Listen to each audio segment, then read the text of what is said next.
Halo, selamat datang di video pembelajaran coaching. Setelah menyaksikan video ini, Anda diharapkan mampu 1. Memahami konsep coaching dengan benar. 2. Menerapkan langkah-langkah coaching pada karyawan dengan baik dan benar. Mengapa harus melakukan coaching? Menurut Emerging Leader Research Survey Summary Report oleh Center for Creative Leadership atau CCL tahun 2003, semua karyawan ingin keterampilannya meningkat. Secara tidak langsung, hal ini membuktikan bahwa 88% karyawan membutuhkan coaching. Dengan coaching, pemimpin akan lebih mudah mengenali bawahannya, terlibat secara langsung serta meningkatkan ikatan emosional, yang tentunya akan meningkatkan pengaruh Anda pada karyawan. Selain itu, coaching dapat meningkatkan laba perusahaan. Bahkan data yang diambil dari segmen industri lain mengatakan bahwa ROI atau Return of Investment Executive Coaching menembus angka 529%. Dengan coaching, kinerja atau performa karyawan juga akan meningkat. Hal ini didukung dengan data sebagai berikut. Lalu bagaimana tahapan pelaksanaan coaching?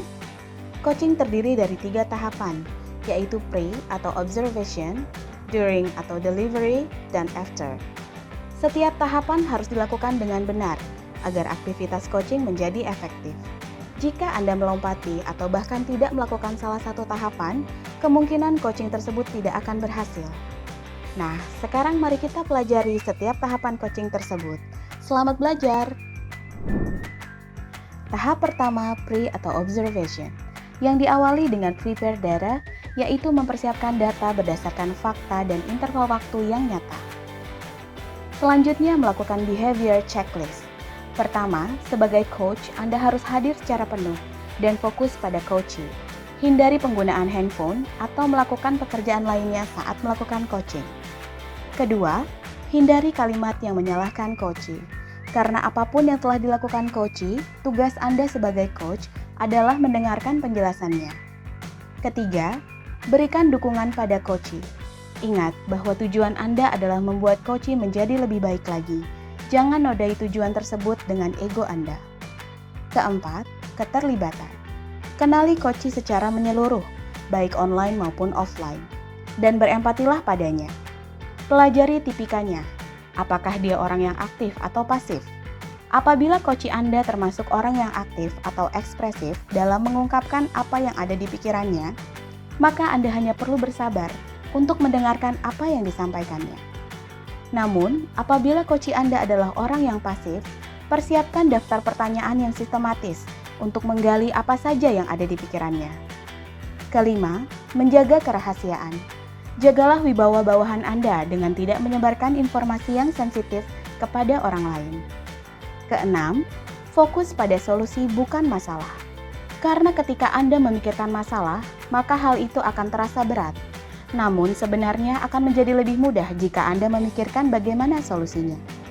Setelah itu, pre-skill yaitu melatih kemampuan listening atau mendengar, question atau bertanya, dan feedback atau memberikan umpan balik sebelum melakukan coaching. Tahap kedua yaitu during atau delivery. Pada tahap ini Anda dapat menerapkan teknik grow, yaitu 1.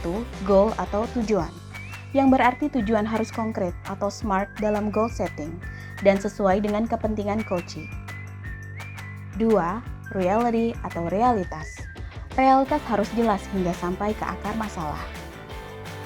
3. Option atau pilihan. Galilah beberapa alternatif solusi dari coaching. 4. What's next atau kemauan. Buat rencana tindak lanjut secara tertulis dan ditandatangani kedua belah pihak. Untuk lebih memahami mengenai tahapan during atau delivery ini, silakan simak ilustrasi berikut. Permisi Pak, Bapak panggil saya? Ah, iya nih. Kita ngobrol sebentar ya. Silakan duduk.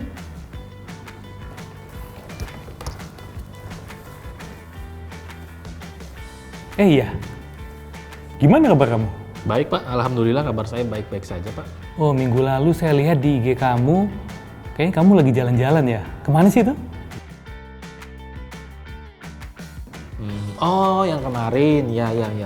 Yang kemarin saya jalan-jalan ke Bogor. Nah itu di Bogor di sana ada tempat wisata baru, bagus. Oh gitu. Wah, kelihatannya bagus banget ya. Saya juga ada rencana nih untuk ngajak keluarga jalan-jalan. Bagus Pak, di sana memang banyak wahana untuk anak-anak bermain Pak. Bagus, saya rekomendasikan di sana bagus. Wah, boleh juga tuh. Boleh Pak. Oke deh. Nah, kan kemarin kamu udah jalan-jalan ya, sudah refreshing. Ya, saya harap sih kamu di minggu ini jauh lebih fresh lagi ya. Oke, kalau gitu kita ngomongin masalah kerjaan dulu ya. Oh boleh. Ngomong-ngomong, kamu di sini kerja udah 2 tahun ya? 2 tahun betul Pak. Saya hitung-hitung kemarin itu masuk tahun 2019 ya Pak. 2 tahun Pak, sudah 2 tahun. Wah, cukup lama juga ya. Nah, selama 2 tahun ini yang ingin kamu capai apa sih dari perusahaan ini? Kalau saya sih ya mau jualan saya itu bisa tinggi Pak. Jualan saya mau bisa seperti senior saya Pak, itu bagus-bagus jualannya. Itu harapan saya Pak. Berapa banyak nih unit yang ingin kamu jual? Kalau saya sih ya rata-rata 1 bulannya setidaknya saya harus bisa DO sampai dengan 6 unit Pak per bulan. Nah, kalau penjualan kamu sendiri sekarang rata-rata berapa per bulannya? Ya masih kecil sih Pak, masih 1 unit Pak, masih jauh dari target. Cuma kadang jualan, kadang juga nggak jualan. Kemarin malah saya sempat nggak jualan juga, masih jauh Pak dari target Pak. Wah, pernah juga kamu nggak jualan ya? Itu kenapa alasannya? Kalau menurut saya sih ya setidaknya ada beberapa alasan besar sih Pak ya kenapa saya nggak bisa jualan.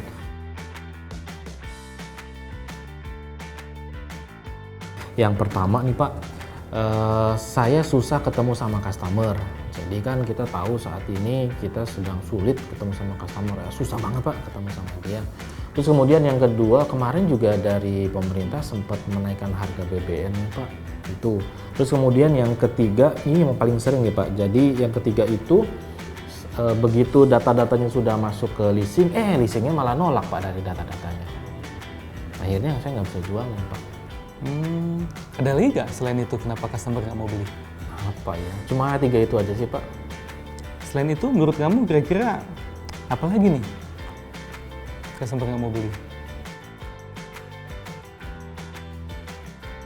Customer nggak mau beli sih ya paling besar itu karena leasingnya Pak.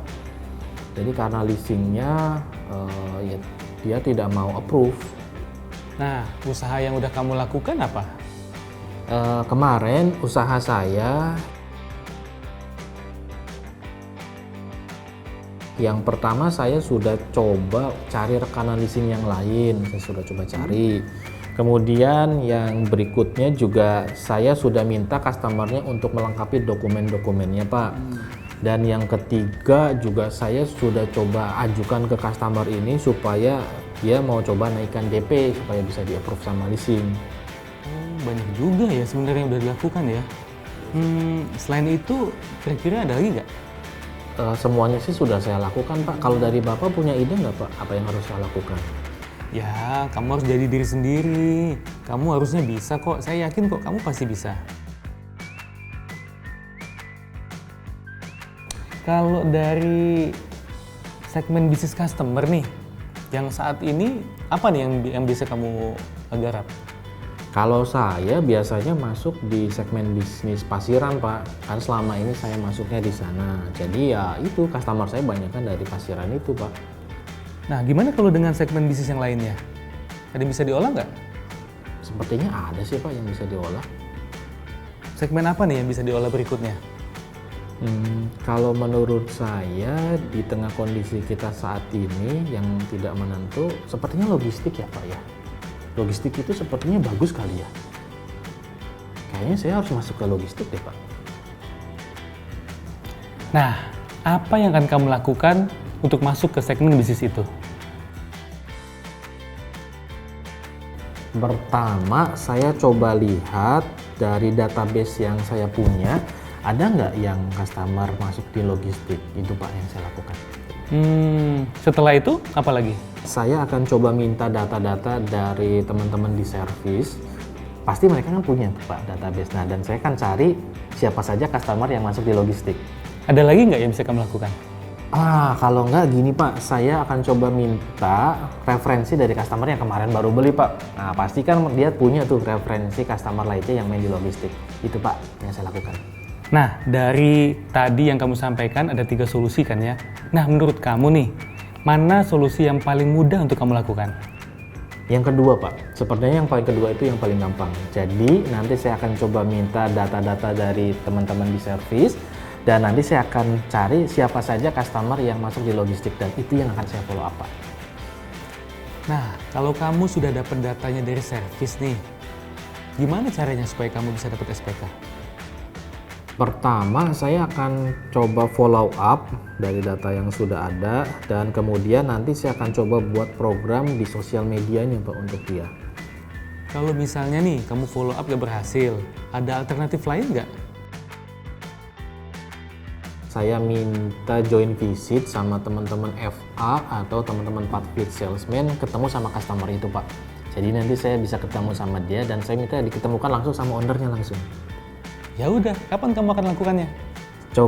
Saya akan coba cari datanya besok di tim service, kemudian nanti di hari yang kedua saya akan coba telepon langsung Pak customernya. Oke, kalau gitu saya coba summary-kan ya. Nih, dari yang kita bahas tadi, supaya penjualan kamu bisa mencapai rata-rata 6 unit per bulan gitu kan. Yang kamu akan lakukan adalah pertama cari segmen bisnis yang lain. Kemudian tadi kamu sampaikan juga, kamu akan minta datanya ke tim divisi service ya. Kemudian kamu juga akan follow up nih. Betul gitu ya? Betul Pak, itu yang akan saya lakukan dan harapan saya sih saya bisa capai itu Pak, target 6 unit per bulan. Tapi kalaupun enggak, ya minimal standar kantor lah Pak, jadi 2 unit per bulan saya bisa capai itu Pak. Ya, saya doakanlah supaya kamu bisa achieve ya 6 unit per bulan gitu ya. Nah, andai kata nih ya, kalau misalnya kamu nggak bisa achieve, kamu siap nggak menerima konsekuensinya? Ya siap nggak Pak, saya harus terima resikonya Pak. Ya, saya doakanlah supaya kamu bisa achieve ya 6 unit per bulan. Jadi kalau kamu butuh support, ya jangan sungkan-sungkan. Ya, saya yakin kok kamu pasti bisa. Baik Pak, terima kasih atas kepercayaannya Pak. Oke, baik. Makasih ya. Jangan lupa untuk selalu mengamati progres yang telah dilalui Koci. Di bulan ini sih saya masih jualan 1 Pak. Berikan semangat agar Koci tetap konsisten dalam menjalankan rencana yang telah disepakatinya.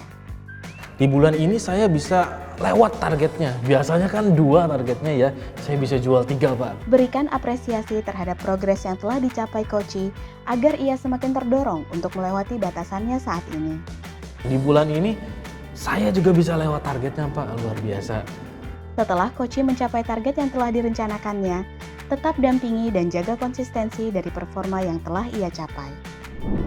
Jadi, perbaikan dan pemecahan masalah dilakukan untuk mengatasi tantangan yang ada. Coach bertanya, mengeksplor, dan bertukar pikiran dengan Koci untuk memunculkan ide perubahan. Peran coach sebagai mitra yang memberikan feedback dari pengamatan yang sifatnya non-judgmental. Pada akhirnya, Koci belajar mengajari dirinya dan tumbuh menjadi individu yang lebih dewasa berdasarkan kesuksesan dan kegagalan yang ia alami. Ada beberapa hal yang perlu Anda persiapkan sebelum melaksanakan coaching. Antara lain mempersiapkan data berdasarkan fakta dan interval waktu yang nyata. Kemudian melakukan behavior checklist. Pastikan pada saat coaching nanti, Anda dapat hadir secara penuh, menghindari kalimat yang menyalahkan Koci, mengenali Koci secara menyeluruh, memberikan dukungan kepada Koci, menjaga kerahasiaan Koci, dan fokus pada solusi. Lalu bekali diri Anda dengan kemampuan mendengar, bertanya, dan memberikan umpan balik atau feedback. Pada saat pelaksanaan coaching, pastikan Anda menerapkan teknik GROW, yaitu Goal, Reality, Option, dan What's Next. Tugas Anda belum selesai setelah pelaksanaan coaching berakhir.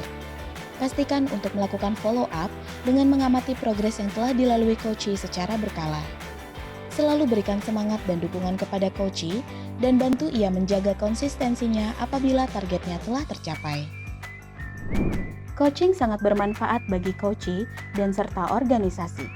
Coaching memberikan waktu dan panduan bagi karyawan untuk mengerjakan tujuan atau perbaikan yang relevan dengan pekerjaan mereka, serta meningkatkan kepercayaan diri dalam peran dan kemampuan mereka sendiri. Yuk kita budayakan coaching.